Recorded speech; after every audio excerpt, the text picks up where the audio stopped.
राजधानी में साइबर अपराधी सक्रिय। एक अपराधी को पुलिस ने 33 एटीएम कार्ड और 1 लाख कैश के साथ गिरफ्तार किया। राजधानी पटना में पत्रकार नगर थाना क्षेत्र से एक साइबर अपराधी कुंदन कुमार को केंद्रीय विद्यालय के पास HDFC बैंक एटीएम से संदिग्ध अवस्था में गिरफ्तार किया गया। पकड़ में आया साइबर अपराधी कुंदन कुमार नालंदा जिला के मरोराडीह का रहने वाला है और पटना के जगनपुरा इलाके में फ्लैट लेकर अपने सहयोगी अपराधियों के साथ पर और उनके सह पर घटनाओं को अंजाम देता था।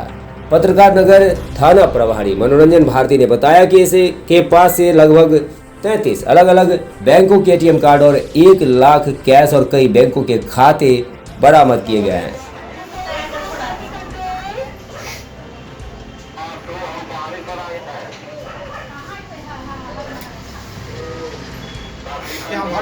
ना 2 मिनट में कॉल करते हैं, तुरंत कॉल करते हैं, नहीं होगा तो यहाँ से हम दे देंगे, ठीक है।